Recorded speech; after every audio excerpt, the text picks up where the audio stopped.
जो है रेलवे के द्वारा डिटेल्ड एडवर्टाइजमेंट नोटिस आउट कर दी गई है। CEN सेंट्रलाइज एम्प्लॉयमेंट नोटिस 1/2024 की यहाँ पर government of India ministry of railway recruitment board के द्वारा जो ALP की वैकेंसी की उसकी डिटेल्ड एडवर्टाइजमेंट नोटिस यहाँ पर अभी आउट कर दी गई, जिसमें कि सभी कुछ यहाँ पर डिटेल्स बताएगा। और ये जो पेज है 28 पेज का है, जिसके बारे में आपको जो भी इसमें डिटेल्स इंपॉर्टेंट इन्फॉर्मेशन होगी सभी कुछ मैं आपको एक एक करके बताऊँगा। तो वीडियो को एंड तक जरूर देखते रहिएगा। और अभी तक वीडियो को लाइक नहीं किया तो जरूर से एक लाइक करके चैनल को सब्सक्राइब कर लीजिएगा, जिनसे कि आने वाली जो भी सारी वैकेंसी होती है उनकी इन्फॉर्मेशन आपको मिलती रहेंगी। और ये जो है नोटिफिकेशन, इसमें जो भी इंपॉर्टेंट पॉइंट्स होंगी एक एक करके मैं यहाँ पर बताने वाला हूँ। ये नोटिफिकेशन आपको हमारे टेलीग्राम पर मिल जाएगा। तो पहले वीडियो को देख लीजिए, अच्छे से समझ लीजिए, उसके बाद आप इसको डाउनलोड कर लीजिएगा। टेलीग्राम चैनल का लिंक आपको वीडियो के डिस्क्रिप्शन या कमेंट सेक्शन के पिन कमेंट में एक लिंक दिया होगा, उस लिंक पर क्लिक करके आप लोग टेलीग्राम चैनल, व्हाट्सएप ग्रुप सभी जगह से ज्वाइन होकर करिएगा। वहाँ पर आपको बहुत सारे ऐसे लेटेस्ट नोटिस PDF मिलते रहते हैं जिनका मैं वीडियो नहीं बना पाता। सबसे पहले बात कर लेते हैं, ये जो है आपका CEN 1/2024 का डिटेल एडवर्टाइजमेंट नोटिस है और ये RRB की तरफ से देखने के लिए मिलेगी।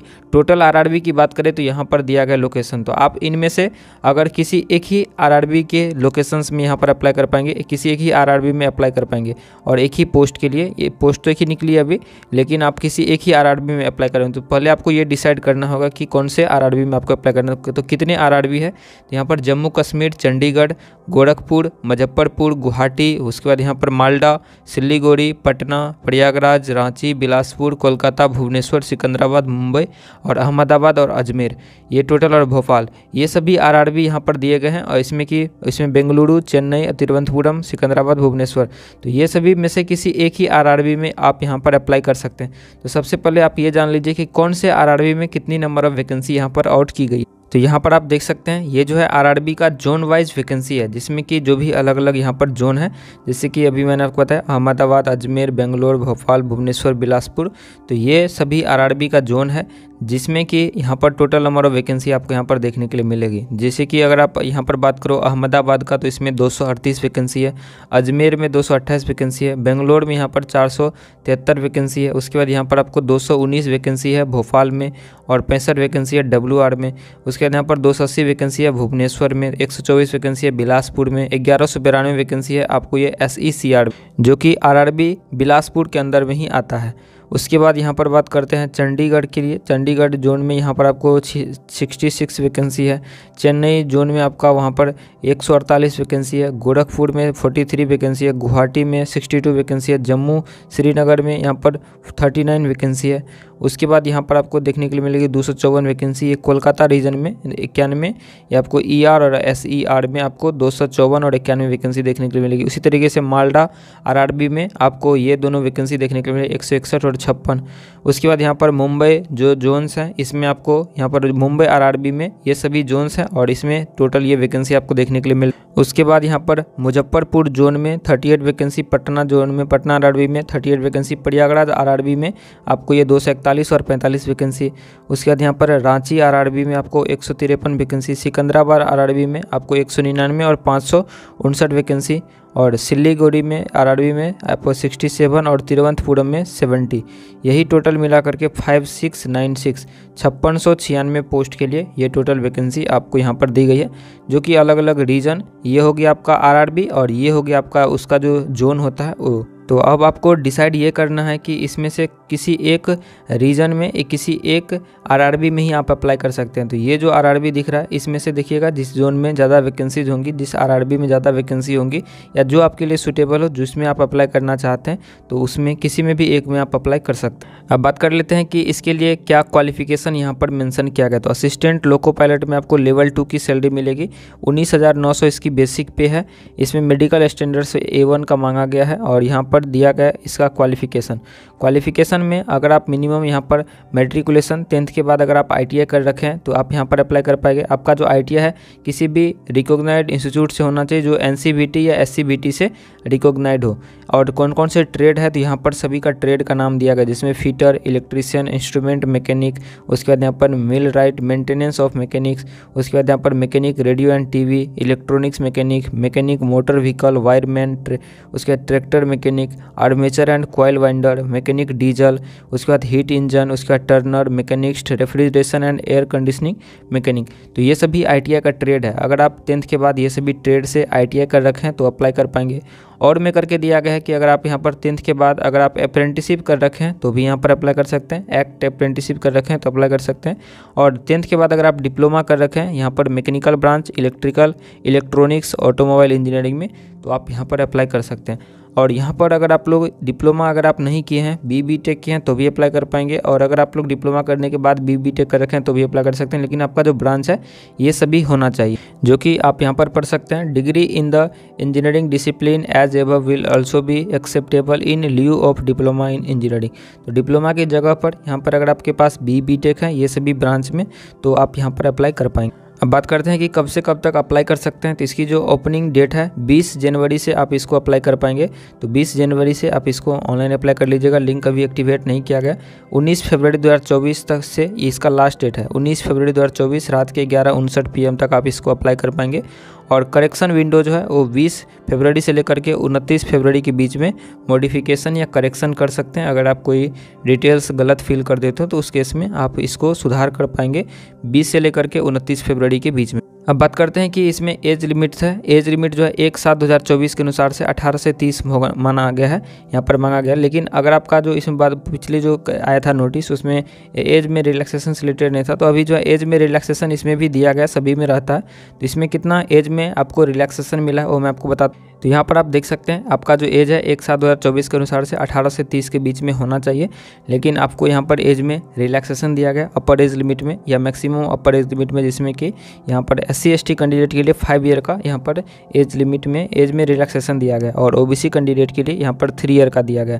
तो इट मीन्स यहाँ पर जो भी ऐसे कैंडिडेट हैं जो SC/ST कैटेगरी के से बिलोंग करते हैं और अगर उनका जो एज है वो 35 तक है तो भी अप्लाई कर पाएंगे। और जो OBC कैटेगरी से बिलोंग करते हैं और उनका एज 3 ईयर यहाँ पर ऐड कर दीजिएगा तो 33 तक भी है तो भी यहाँ पर एलिजिबल है, अप्लाई कर सकते हैं। और जो EX सर्विसमैन है तो उनके लिए यहाँ पर दिया गया 3 ईयर का, 6 ईयर का, 8 ईयर तक का भी रिजर्वेशन यहाँ पर दिया गया रिलैक्सेशन एज लिमिट में। और यहाँ पर जो भी ऐसे कैंडिडेट हैं जो रेलवे में काम कर रहे हैं group C, group D post सब में, तो उन सब के लिए और भी ज़्यादा करके यहाँ पर दिया गया। आप लोग अगर UR, EWS, OBC, SC/ST से आते हैं तो 40, 43, 45 एज तक भी आप इसमें अप्लाई कर सकते हैं। तो इसमें एज रिलैक्सेशन में बहुत सारे पोस्ट के लिए यहाँ पर दिया गया है, तो आप इसको यहाँ पर देख लीजिएगा, जो भी आपके लिए एप्लीकेबल हो उसके अनुसार से आप इसमें एज में रिलैक्सेशन क्लेम कर सकते हो। अब बात करते हैं कि कितनी एप्लीकेशन फ़ी पे करना होगा। तो इसकी जो एग्जामिनेशन फ़ी है इसमें 500 रुपये पे करने होंगे फॉर ऑल कैंडिडेट, जो भी इनको छोड़ करके, जो भी SC/ST, EX serviceman, female, transgender, minority, economically backward class, EBC और ये सभी कैंडिडेट को छोड़ करके यहाँ पर सभी कैंडिडेट को 500 रुपये पे करने होंगे और ये सभी कैंडिडेट को यहाँ पर 250 रुपये पे करने होंगे। तो ये जो 250 है यहाँ पर लिखा गया this fee of 250 shall be refunded duly deducting bank charge as applicable on appearing on first stage CBT। तो ये जो 250 है अगर आप लोग फर्स्ट स्टेज CBT में अपियर हो जाते हो तो आपको यहाँ पर फुल्ली रिफंड कर दिया जाएगा। तो आप लोग अपने अकाउंट से ही पैसे को पेमेंट कीजिएगा, ताकि इसका जो अगर आप फर्स्ट स्टेज CBT अगर आप अटेंड करोगे तो ये पैसे आपको रिफंड कर दिए जाएंगे। उसके बाद जो ये 500 रुपये है इसमें से भी 400 रुपये आपको रिफंड कर दिए जाएंगे, जो कि आप यहाँ पर देख सकते हैं। Out of this fee 500 amount जो है इसमें से amount RS 400 shell be refunded duly deducting bank charge on appearing in first stage CBT। तो ये जो 500 है, जैसे अगर आप फर्स्ट स्टेज CBT में अपियर करोगे तो आपको इसमें से 400 रुपये आपके अकाउंट में रिफंड कर दिए जाएंगे, जो भी बैंक चार्ज होंगे उनको काट करके। तो आप लोग अपने अकाउंट से ही पैसे यहाँ पर पे कीजिएगा, ताकि जो रिफंड है आपके अकाउंट में ही आ जाए। अगर आप लोग साइबर कैफे में अगर उनका अकाउंट से पेमेंट करवाओगे तो ये जो रिफंड है उनके अकाउंट में चला जाएगा। उसके बाद यहाँ पर एक चीज़ मेंशन किया गया, refund of examination fee for those attending CBT1 all candidate must clearly mention their bank details in the application form। अपना बैंक का नाम, अकाउंट नंबर और जो भी IFSC कोड हो सभी कुछ आपको शायद फॉर्म में आपको फिल करवाएगा। तो जैसे ही आपका जो एग्जामिनेशन कंप्लीट होगा, अगर फर्स्ट स्टेज एग्जाम से यहाँ पर जाओगे तो उसमें से जो रिफंड होगा आपके अकाउंट नंबर यहाँ पर जो आप डालोगे उसमें आ जाएगा। अब बात करते हैं इसकी रिक्रूटमेंट प्रोसेस क्या रहने वाली है, इसमें किस तरह का एग्जाम्स होगा, क्या इसकी प्रोसेस रहने वाली है। तो इसमें जो है जो भी वन यहाँ पर आप पढ़ सकते हैं, a candidate can apply to only 1 RRB and only 1 online application, तो आपको एक एप्लीकेशन ही सबमिट करना है और किसी एक आरआरबी में ही एप्लीकेशन सबमिट करना है।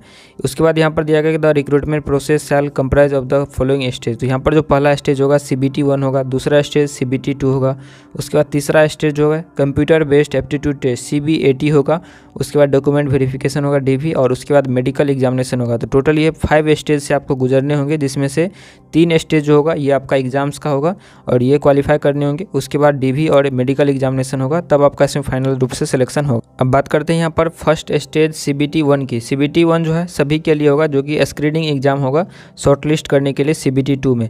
अब CBT 1 में किस तरीके से यहाँ पर क्वेश्चंस पूछे जाएंगे, तो CBT 1 का जो पैटर्न है यहाँ पर 60 मिनट का ड्यूरेशन का यहाँ पर क्वेश्चंस यहाँ पर आपका एग्जाम्स होगा, जिसमें कि नंबर ऑफ क्वेश्चन जो है 75 होंगे। 75 क्वेश्चंस होंगे, 60 मिनट आपको टाइम दिया जाएगा। मैक्सिमम मार्क यहाँ पर 75 होंगे, 1 मार्क पर क्वेश्चन होगा, 1/3 का नेगेटिव मार्क यहाँ पर आपको देखने के लिए मिलेगा। उसके बाद एक से ज़्यादा शिफ्ट में एग्जाम्स होगा, तो आपको इसमें नॉर्मलाइजेशन प्रक्रिया अपनाते हुए आपका इसमें मार्क दिया जाएगा। इसमें मिनिमम परसेंटेज ऑफ एलिजिबिलिटी जो मिनिमम क्वालिफाइंग मार्क्स जो है ये है UR और EWC में 40%, OBC में 30%, SC में 30% और ST में 25%। ये आपको मिनिमम स्कोर करने होंगे एग्जाम क्वालिफाई करने के लिए, लेकिन ज़्यादा से ज़्यादा स्कोर करोगे तब आप इसमें CBT 2 में शॉर्टलिस्ट होंगे। इसके बाद यहाँ पर जो क्या सिलेबस दिया गया है, तो ये सभी से क्वेश्चन पूछे जाएंगे, जिसमें कि मैथमेटिक्स, मेंटल एबिलिटी, उसके बाद जनरल साइंस और जनरल अवेयरनेस। तो ये सभी सिलेबस यहाँ पर दिया गया है, इसके अनुसार से क्वेश्चन पूछे जाएंगे। अब CBT 2 की बात करते हैं, तो CBT 2 में आपका जो भी से कैंडिडेट हैं जो CBT 1 क्वालिफाई करेंगे वो CBT 2 में जाएंगे। CBT 2 का जो पैटर्न है इस तरीके से दिया गया है, जिसमें कि यहाँ पर दिया गया है कि CBT 2 का जो पार्ट A और पार्ट B 2 पार्ट में क्वेश्चंस होगा। इसके लिए टोटल ड्यूरेशन 2 घंटा 30 मिनट का होगा। टोटल क्वेश्चंस 175 होंगे। पार्ट A में 90 मिनट होंगे, जिसके में 100 क्वेश्चंस होगा। पार्ट B में 60 मिनट टाइम मिलेगा, 75 क्वेश्चंस होंगे। पार्ट A में अलग अलग यहाँ पर दिया गया 1/3 का आपको नेगेटिव मार्किंग यहाँ पर आपको देखने को मिलेगा। पार्ट A में जो है मिनिमम क्वालिफाइंग मार्क्स यहाँ पर दिया गया। पार्ट A जो है सभी के लिए कॉमन पेपर होगा, जिसमें कि mathematics, general intelligence and reasoning, basic science and engineering से क्वेश्चंस पूछे जाएंगे। और सिलेबस फॉर पार्ट B जो है यहाँ पर दिया गया। पार्ट B में जो है जो भी आपका ट्रेड होगा उसके अनुसार से क्वेश्चंस आपसे पूछे जाएंगे। तो ये आपको देखना होगा कि आपको चूज़ करना होगा कौन से आप ट्रेड के लिए या कौन से यहाँ पर डिग्री या डिप्लोमा के लिए, वहाँ पर लिस्ट में से आपको चूज़ करना होगा कि किस डिसिप्लिन में आप फॉर्म भरे हो, तो उसके लिए आपको अलग अलग सिलेबस मिलेगी। तो यहाँ पर आपको देखने के लिए मिलेगा जो भी आपका ब्रांच हो उसके अनुसार से यहाँ पर अलग अलग क्वेश्चंस आपसे अलग अलग टाइप के क्वेश्चंस यहाँ पर पूछे जाएंगे। अब यहाँ पर computer based aptitude test CBAT की यहाँ पर दिया गया, इसके बारे में डिटेल्स में बताया गया, जिसमें मैंडेटरी आपका विजन से रिलेटेड टेस्ट यहाँ पर किया जाएगा और इसमें भी वेटेज दिया गया। यहाँ पर 70% वेटेज रहेगा आपका पार्ट A और पार्ट B CBT 2 का, और 30% वेटेज रहेगा आपका CBAT का। तो इसके अनुसार से आपका यहाँ पर फाइनल मेरिट लिस्ट तैयार किया जाएगा। उसके बाद डॉक्यूमेंट वेरिफिकेशन होगा और उसके बाद यहाँ पर आपका मेडिकल एग्जामिनेशन होगा। अब बात करते हैं कैसे इसको अप्लाई करना है। तो अप्लाई करने के लिए किसी एक RRB आप विजिट कीजिए, सभी का लिंक मैं आपको वीडियो के डिस्क्रिप्शन में दे दूंगा। तो जिस भी RRB में आप अपना एप्लीकेशन फॉर्म जमा करना चाहते हैं उसको वहां से सिलेक्ट कीजिए और उसके वेबसाइट पर विजिट करके आप इसको अप्लाई कर लीजिएगा। 20 जनवरी से ऑनलाइन एप्लीकेशन स्टार्ट होगा। तो जो भी मेन इन्फॉर्मेशन था मैंने आपको बता दिया। और ये है कास्ट सर्टिफिकेट का फॉर्मेट SC ST कैंडिडेट के लिए। उसके बाद यहाँ पर OBC कैंडिडेट से अगर आप बिलोंग करेंगे तो उनके लिए ये फॉर्मेट है। तो ये सभी फॉर्मेट में आप बनवा लीजिएगा, जहाँ से भी आप बिलोंग करते हैं अपने स्टेट से जो भी है सभी आप ये एनेक्जर इसी फॉर्मेट में आपको बना लेना है, ताकि ये डॉक्यूमेंट वेरिफिकेशन के टाइम में ज़रूरत होंगी और फॉर्म अप्लाई करते टाइम अगर मांगेगा तो वहाँ पर भी आपको देने होंगे। तो ये सभी कुछ आप लोग जो भी फॉर्मेट इसमें दिया गया इसी फॉर्मेट में रहना चाहिए, तो इसको ज़रूर से बना लीजिएगा। तो आई होप आप इसको समझे होंगे। जो भी मेनली रूप से जो मैंने बता दिया, जो भी इन्फॉर्मेशन थी सभी कुछ मैंने आपको बता दिया। फिर भी अगर आपके मन में कोई कन्फ्यूजन डॉट क्वेरी रह गया होगा तो नीचे कमेंट करके पूछ सकते हैं। मिलता है नेक्स्ट वीडियो में, तब तक के लिए शुक्रिया और थैंक यू। वीडियो को जरूर से एक लाइक शेयर सब्सक्राइब कर दीजिएगा।